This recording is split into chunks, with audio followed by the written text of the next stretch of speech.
Si neno geni mtaani kusikia mtu anamwambia mwenzie unataka kufuga kuku, wanakufa. Kweli sio? Kwa majina naitwa Mikaeli Thomas Gama, mwanafunzi wa kidato cha 4 shule ya sekondari Zigi. Mimi kama mwanafunzi ningependa kuuliza swali, changamoto ambazo unakumbana nazo katika ufugaji huu wa kuku wa kisasa wa mayai. Changamoto gani kwenye ufugaji wa kuku tunazokutana nazo hawa wa mayai? Changamoto kwenye ufugaji zinategemeana na mazingira kwanza, kwamba changamoto ninazokutana nazo mimi hapa haziwezi kufanana na mfugaji ambaye yuko Morogoro, kwa sababu mazingira ni tofauti na mabanda yetu pia ni tofauti. Sasa kwa hapa kwetu Tanga, changamoto kubwa ni usafiri, kwa maana kidogo shamba letu liko nje kidogo ya mji. Kwa hiyo sasa usafiri kwenye nini? Usafiri kwenye kusafirisha chakula, usafiri kwenye kusafirisha mayai. Lakini si changamoto ambayo inakufanya mradi ufe. Hiyo ya kwanza. Changamoto ya pili, kwenye unapoingia kwenye mradi huu wa ufugaji wa kuku, hii kidogo inaweza ikawa ya pamoja. Leo hii ukitaka kufungua mradi wako wa kufuga kuku, kumpata mfanyakazi ambaye anajua ni ngumu, kwa sababu hakuna chuo au shule inayomfundisha mtu namna ya kumfuga kuku, ila tuna vyuo vya madaktari wa mifugo. Yani hatuna sehemu ambayo mtu anaweza akaenda kusomea kuku kumfuga A to Z except kama ni daktari wa mifugo. Kwa maana inamaanisha, je, huyu mtu anayehudumia hawa kuku awe daktari wa mifugo? Kama itakuwa hivyo, maana yake mshahara itabidi umlipe mkubwa, kwa sababu anakuwa ni skilled labor. Mshahara wa skilled labor na unskilled labor ni tofauti. Unskilled inakuwa rahisi, skilled inakuwa gharama. Kwa hiyo maana yake kama tukisema tufate protocol ya kumweka mfanyakazi awe aliyesoma, inabidi tuingie gharama kubwa. Tukiingia gharama kubwa, mwisho wa siku wewe mtaani yai utanunua shilingi 1000, kwa sababu gharama ya uendeshaji inakuwa kubwa. Sasa matokeo yake watu tunapambana kuweka wafanyakazi ambao hawajui. Unapomweka mfanyakazi ambaye hajui kwenye sehemu ya biashara, anajifunza kwenye biashara yako, maana yake makosa atakokuwa anayafanya lazima ya kugharimu wewe. Sasa solution yake pia, hiyo ni changamoto. Solution yake ndio maana sisi tukatengeneza haya mabanda, na ukiangalia hili banda na chumba kiko hapo hapo, mfanyakazi yuko hapo. Lakini mimi siko mjini, mmenikuta hapa. Mimi kazi yangu ni kumwangalia huyu kijana na kumuongoza.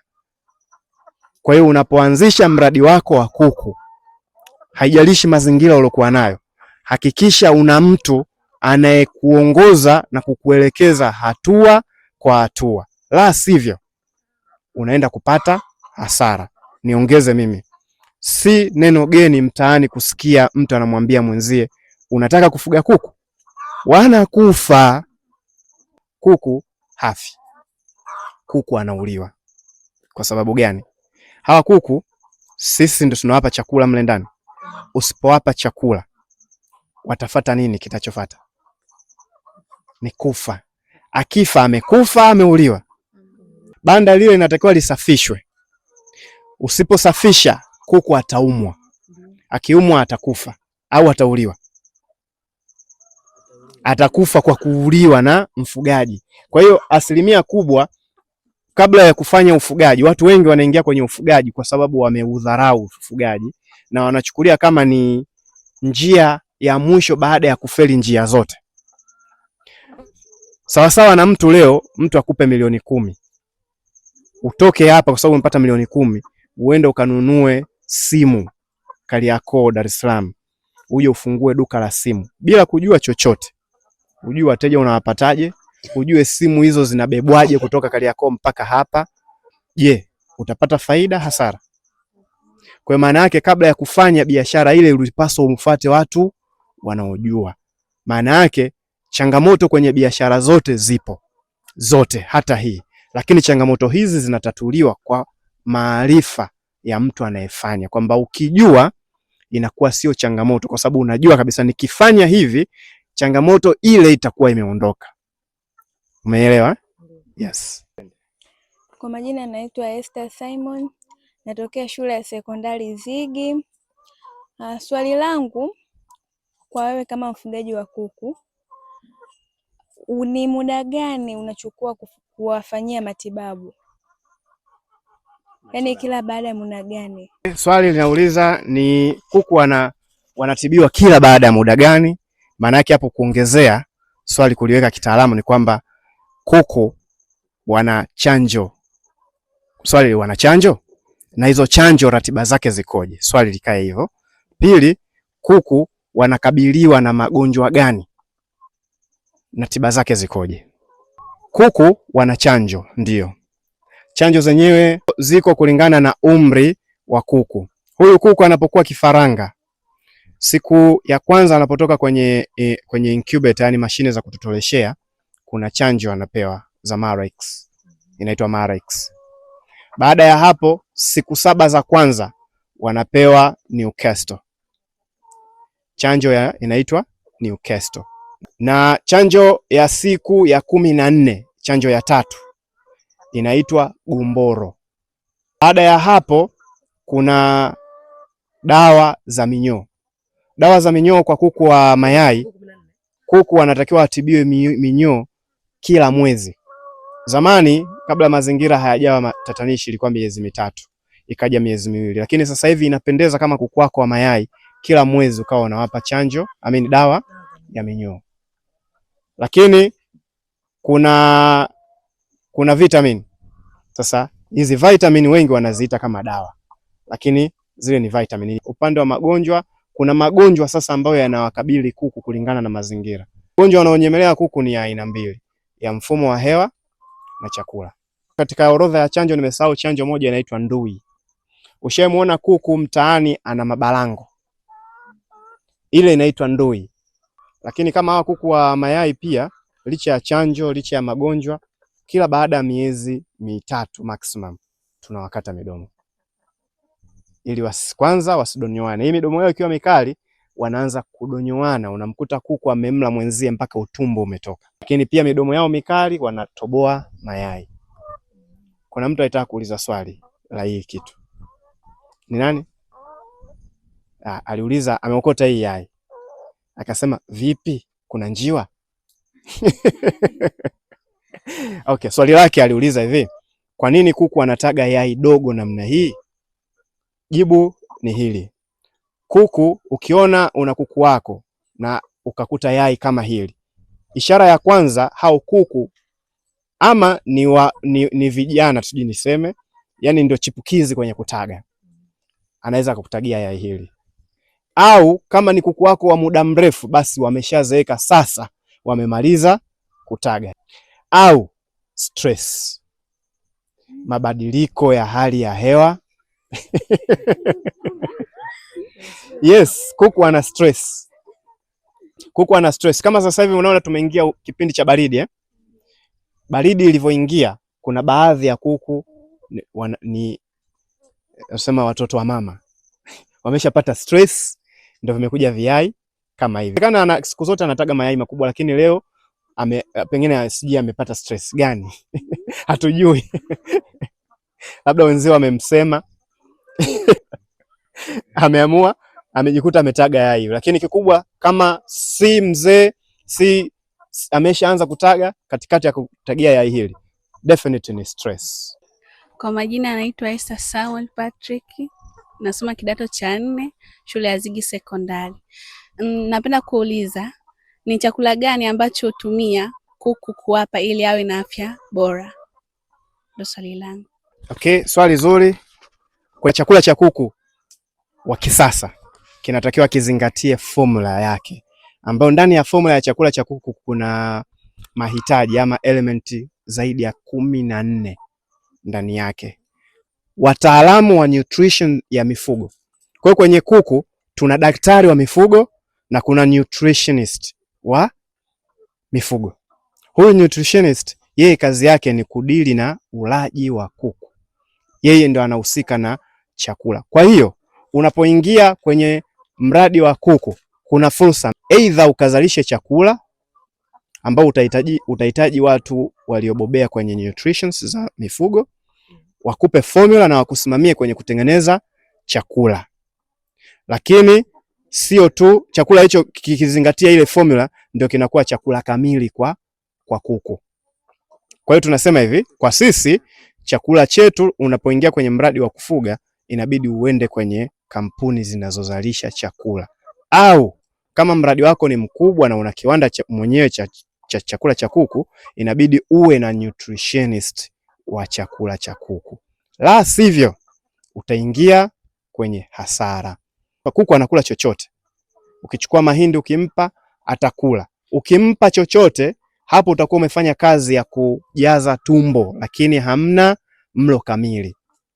Kwa hiyo mlo kamili wa kuku unatakiwa uzingatie formula ya chakula chake. Kwa ufupi, fursa kama ninavyosema sio tu kwenye kufuga kuku. Fursa ziko nyingi. Kwa hiyo inawezekana wewe ukasema mimi kuhangaika na kuku sitaki. Ngoja nijitafute nianzishe kiwanda changu cha kutengeneza chakula cha kuku. Wewe kama mfugaji wa kuku, ni njia zipi utawashauri wadau wengine wa wafugaji wa kuku wazitumie za kisasa ili kuongeza uzalishaji? Nitamshauri nini au mbinu gani mtu aweze kupata mafanikio kwenye ufugaji? Sawa? Njia za kufuata za kisasa. Cha kwanza, banda lizingatie mahitaji kama tulivyosema. Circulation ipo. Mwanga unapatikana. Nafasi ya kuku iko sawa. Ukizidisha nafasi kuku wako hivi, kama banda wanaingia kuku 1000, ukaweka kuku 3000, automatically watakufa, watabaki 1000. Yaani banda linabeba kuku 1000, ukaweka 3000, watakufa 2000, watabaki 1000. Hiyo ni automatically, huwezi kuzuia. Kuku yoyote yule, awe wa kisasa awe wa kienyeji, ukiweka wengi kupitiliza uwezo wa banda, utaona unashuhudia vifo mpaka utaona kuna wakati vimekata. Kila kitu kiko sawa, banda safi, kila kitu safi, lakini kuku watakufa. Wanajipunguza kwenda na ratio ya banda. Chakula. Wengi wanashauri watu kupunguza gharama za kwenye chakula, kwa sababu chakula kwenye ufugaji inachukua gharama 70%. Yaani 70% ni chakula. Sasa wengi huwa wanafanya kutengeneza chakula wenyewe. Ni nzuri, lakini kibiashara hiyo nafasi mpe fursa mtu mwingine anayetengeneza chakula, kwa sababu unaweza ukasema utengeneze chakula wewe mwenyewe, lakini unasahau kwamba utapoteza muda, kwa sababu chakula hautengenezi tu hivi hivi mpaka upate material. Kuku, mbegu umenunua sehemu nzuri, chakula umenunua kwa mzalishaji mzuri, una daktari wa mifugo anakuongoza vizuri, banda lako umelijenga vizuri. Awe kuku wa mayai, awe kuku wa nyama, awe kuku wa nini, mafanikio utayapata. Huo ndio ushauri unaoweza kupata kwa mtu ambaye ana uzoefu. Kwa majina naitwa Nurudini Asman, ni mwanafunzi wa kidato cha 4 katika shule ya Zigi Sekondari. Swali langu ni kwa nini hawa kuku tunawaachia mchana? Kwa kuliboresha swali, mimi nitasema kwa nini kuku wetu wanaachiwa. Wengi wenu tushazoea kwamba kuku wa kisasa wanafugwa bandani tu. Lakini sababu kwa nini kuku tunawaachia na kwa nini tunawaachia mchana? Sisi kuku wetu tunawaachia mchana kwa sababu asubuhi, kuanzia asubuhi mpaka saa hivi saa 8, saa 7, saa 8 mchana ndio muda kuku wanataga. Kuku wachache sana wanataga kuanzia saa 8 kwenda jioni. Hata nyumbani kuku saa 4 kashataga. Wale kuku wa nyumbani saa 4, saa 3 kashataga, basi kamaliza. Kwa hiyo na sisi tunautumia ule muda wa asubuhi mpaka mchana kumwacha kuku atage kwenye zile box. Ukimtoa nje, inawezekana kuku akaja kutaga hapo pembeni, kunguru akapita wakalitoboa yai. Tunawatoa nje kwa sababu asili ya kuku ni kupekua. Mle ndani kuna zege na maranda tu, hawezi kupekua. Atapekua lakini anapekua kitu kile kile. Kuku anavyopekua wewe huoni, lakini kuna wadudu chini ya ardhi. Kwa hiyo kuna wadudu wanapatikana na kuku ambao wanaongeza. Kwanza unamrudisha kuku kwenye asili yake. Unapomrudisha kuku kwenye asili yake, unaipa antigens za mwili wake nguvu za kupambana na magonjwa, lakini pia kuku anakuwa more active. Pili, ndani mule mwanga wanaopata ndani ya banda na nje ni tofauti. Circulation ya hewa anayoipata ndani ya banda na nje ni tofauti. Kwa hiyo maana sisi kwa sababu tunafuga nje ya mji. Ukifuga mjini huwezi kufanya hivyo, kwa sababu hamna hilo eneo. Umejenga tu nyumba, una sehemu ya kupaki gari, huwezi kuruhusu kuku. Lakini ndio maana miradi ya ufugaji inapendeza ukifuga nje ya mji, kwa sababu unakuwa na nafasi ya kutosha. Yani kama tukitaka kuanzisha mradi wa ufugaji wa kuku, tunapaswa tuwe na pesa labda kiasi gani ili tuweze kuestablish hiyo shughuli? Swali zuri sana sana. Tunahitaji kiasi gani ili kuanzisha mradi wa kuku?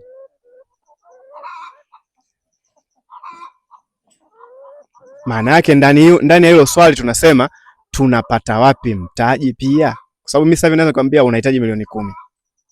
Unaweza kufanya? Utakimbia, utageuka mgongo uende zako. Lakini yote yanajibika. Mimi nitawapa faida leo. Kabla ya kuanza mradi wa kuku, tathmini eneo unaloenda kufanya. Tathmini yako isiangalie tu mtaji unaohitaji, bali angalia eneo unaloenda kufuga kuku. Kama ni wanyama, je, wateja wapo hilo eneo? Yaani wateja utawapataje? Kama wapo, ndio tiki ya kwanza kwamba wateja wapo, ama kama ni wa kuwapelekea inawezekana kwa location niliyoweka. Swala la pili, mazingira yanaruhusu kufanya huo ufugaji? Inawezekana wewe ukaona sehemu hiyo hawafugi, lakini kumbe miaka iliyopita walikuwaga wafugaji, wamejaribu, kumbe kila wakifuga kuku wanakufa, pale kuna mzunguko wa magonjwa. Kwa lazima ufanye research hiyo ndogo. Ukimaliza kuangalia mazingira, ndio uje kwenye miundombinu sasa. Hizo hatua zote nilizokuambia zinahitaji fedha. Huwezi kujua mteja wapo au hayupo kama hujapata taarifa. Kupata taarifa yoyote siku zote ni gharama. Taarifa zinanunuliwa. Sijui umeelewa vizuri? Taarifa zinanunuliwa. Ukiwa na taarifa hiyo tayari una biashara. Ukimaliza hapo, uje sasa kwenye miundombinu. Swali utajiuliza, una shilingi ngapi kwanza? Kiasi ulichokuwa nacho ndio kitakufanya ujenge banda kubwa au dogo kiasi gani na bora kiasi gani. Sio wote wanaweza kujenga mabanda kama haya ya kwetu. Unaweza ukajenga banda tofauti na la kwetu lakini lina sifa zote. Sio kwamba tunasema mabanda tofauti na haya ya kwetu hayafai, no. Kwenye ufugaji na kilimo, banda ile ni sanaa, ni artwork. Kwa hiyo kila mtu ana sanaa yake kwenye kujenga, lakini sanaa inazingatia masharti ya kile kitu kinachohusika. Uwezo ukaingia kwenye sanaa ukatucholea kichwa cha samaki, mwili wa binadamu, ukasema huyu binadamu. Utakuwa umechora kiumbe tofauti. Na kwenye kujenga banda, uwezo ukajenga banda mradi tu linaingia kuku, ukasahau masharti ya hewa, mzunguko wa hewa, ukasahau masharti ya mwanga, ukasahau mtego wa jua, ukasahau ardhi ya chini ili kuku aje kukaa sehemu apate joto, apate kupekua, apate kila kitu. Hivyo vitu ndio vitakupa gharama. Kwa hiyo siwezi kusema gharama halisi kwa sababu zinatofautiana mazingira, aina ya kuku, ukubwa wa mradi unavyotaka, hatua gani unaitaka wewe, gharama zote hizo zinaingia humo. Kwa hiyo cha kwanza, unapowaza wazo la biashara, huo ndio msingi ama mtaji wa kwanza.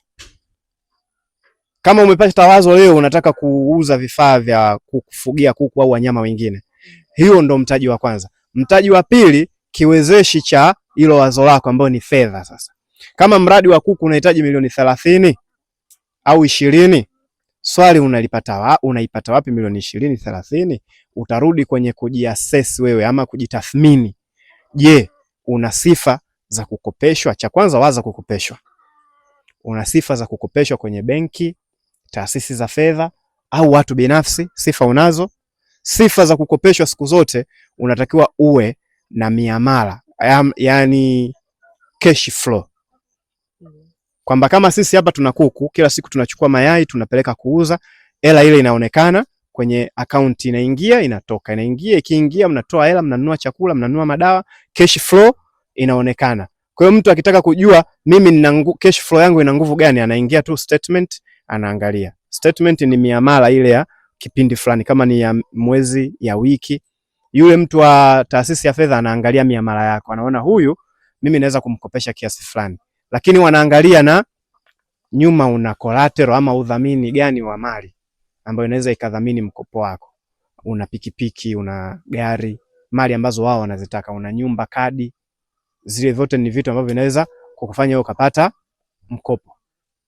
Ama kuna mtu unaweza ukaingia naye ubia milioni 30, ili iwe milioni 30 ukiitaka milioni 1 unahitaji watu wangapi? 30.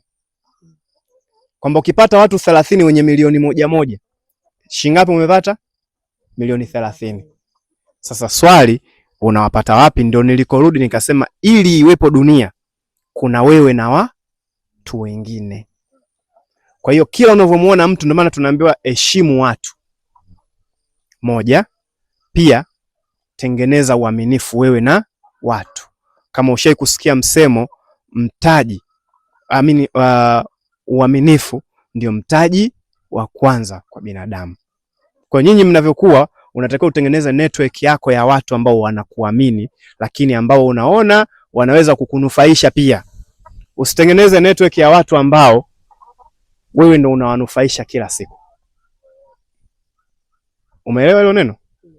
Usitengeneze network ya watu ambao kila siku wewe ndio unawanufaisha, kwamba wewe ukiumwa upate msaada, wakiumwa wewe ndio unawasaidia. Tengeneza msaada ambao kila mtu ananufaika na yeye, wewe unanufaika naye na yeye ananufaika na wewe.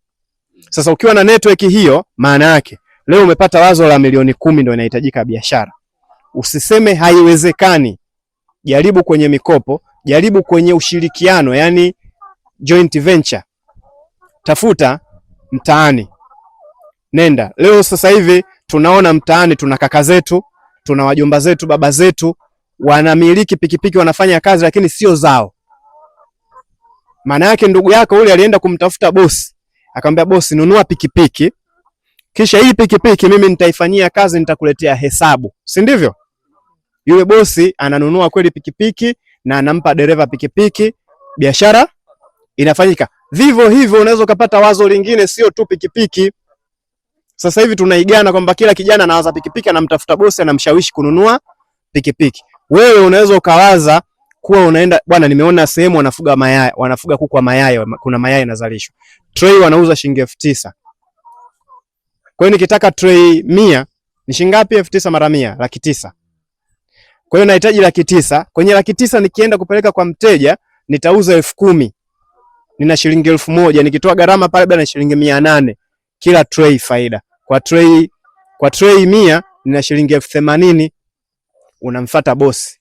Bosi, nikopeshe 900,000.